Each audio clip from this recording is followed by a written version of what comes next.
আসসালামু আলাইকুম দর্শক, আশা করি সবাই ভালো আছেন। দর্শক, এই হলো আমার চাষকৃত আমেরিকান 5G গুয়াতেমালা হাইব্রিড ঘাস, যেগুলো 100% পরিপক্ক কাটিং হয়েছে আলহামদুলিল্লাহ। আপনারা চাইলে আমার কাছ থেকে এই 100% পরিপক্ক আমেরিকান 5G গুয়াতেমালা হাইব্রিড ঘাসের কাটিং সংগ্রহ করতে পারবেন। সারা বাংলাদেশ সুন্দরবন কুরিয়ার সার্ভিসে ডেলিভারি দিচ্ছি। দেখেন, আগে একটা ভিডিওতে দেখাচ্ছিলাম এই ঘাসটা কীভাবে চাষ করবেন আপনারা। এই ঘাসের কাটিংয়ের গুণগত মান দেখেন। বর্তমানে এই ঘাসগুলো 3 গিটের কাটিং সারা বাংলাদেশ সুন্দরবন কুরিয়ার সার্ভিসে ডেলিভারি দিচ্ছি। এই ঘাসটা যখন আপনারা যখন নেবেন তখন দেখবেন যে ঘাসটা একটু শুকনো শুকনো ভাব। তখন 2 ঘন্টা 1 ঘন্টা পানিতে যদি ভিজিয়ে রাখেন তাহলে ঘাসটা একটু তাজা আসবে, এরপরে রোপণ করবেন। কারণ কি, এই ঘাসগুলো 1 বছর বয়স হয়েছে, কাটিং বয়স। এই ঘাসটা যখন কাটা হয়, কাটার পরে রসে টান দেয়, একটু শুকনো ভাব দেখা যায়। আপনারা যারা এই আমেরিকান 5G হাইব্রিড ঘাস চাষ করতে চান অবশ্যই ফলো করবেন, যেন ঘাসের কাটিংগুলো পরিপক্ক বয়স হয়। পরিপক্ক বয়স হলে এই ঘাসের কাটিং মিস হয় না।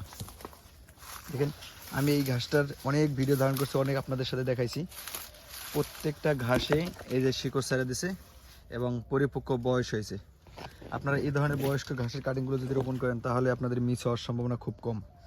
আমি এখানে যখন রোপণ করছি ওই সময় আপনাদেরকে ভিডিও দিচ্ছি এবং ইতিপূর্বে একটা ভিডিও ছাড়ছি এই ঘাসটা আপনারা কীভাবে চাষ করবেন।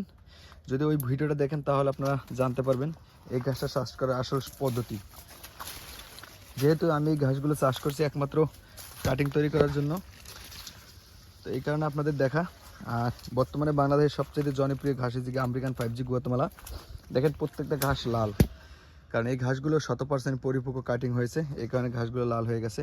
আর যখন 2 মাস 3 মাস বয়স থাকে তখন এই ঘাসটা খাওয়ানোর উপযোগী হয়। খাওয়ানোর উপযোগী হয় বলতে তখন ঘাসটা খুব নরম থাকে, কারণ এই ঘাসটার সাথে আমরা সবাই জানি কম বেশি সরাসরি জেলি অ্যালোভেরা জড়িত এবং সর্বোচ্চ প্রোটিনশীল ঘাস। দেখেন, প্রত্যেকটা ঘাসে আমার কাটিংয়ের শিকড় ছাড়ছে। এই ঘাসগুলোর কাটিংয়ে এই মুহূর্তে সারা বাংলাদেশে ডেলিভারি দিয়েছি। ভিতরে যাওয়ার অপশন নাই, নাহলে হয়তো ভিতরে গেলে আপনাদেরকে আরও ক্লিয়ারভাবে দেখানো যেত। দেখেন দর্শক, এগুলো হলো 100% পরিপক্ক আমেরিকান 5G গুয়াতেমালা হাইব্রিড ঘাসের কাটিং। সারা বাংলাদেশ সুন্দরবন কুরিয়ার সার্ভিসে ডেলিভারি দিতেছি। অবশ্যই এই ঘাসটা চাষ করতে হলে আপনারা যে কাজগুলো করবেন, যে জমিতে লাগাইবেন অবশ্যই জমিটা 2টা চাষ দেবেন। চাষ দেওয়ার পরে প্রতি 30% জমির জন্য 15 কেজি পটাশ নেবেন, 15 কেজি ইউরিয়া সার নেবেন। বা ইউরিয়া সার 15 কেজির জায়গায় যদি আপনি 10 কেজি নেন তাহলে 5 কেজি ড্যাপ দিবেন। এরপরে 30% জমির জন্য 500 গ্রাম ফিলবার 3Jar ওষুধ নেবেন। ফিলবার 3Jar-এর কাজটা হলো গিয়া মাটিটা তিতা করা, পোকা আক্রমণ থেকে বাঁচার জন্য। এইগুলো ব্যবহার করে যদি আপনি এই ঘাসটা চাষ করেন তাহলে 100% জার্মেশন আসবে।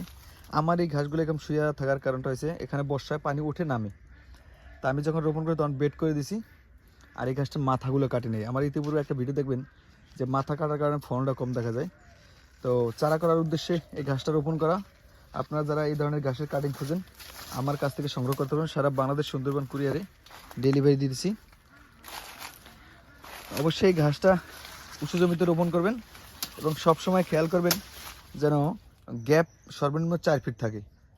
পাশে 4 ফিট গ্যাপ দিয়ে যদি ঘাসটা রোপণ করেন তাহলে সঠিক ফলন পাবেন এবং সর্বোচ্চ ফলন পাবেন। দেখেন, প্রত্যেকটা ঘাস আমার 15 ফুট 18 ফুট উচ্চতা আছে, এত উচ্চতা হয়েছে। আর 100% পরিপক্ক কাটিং হয়েছে দর্শক।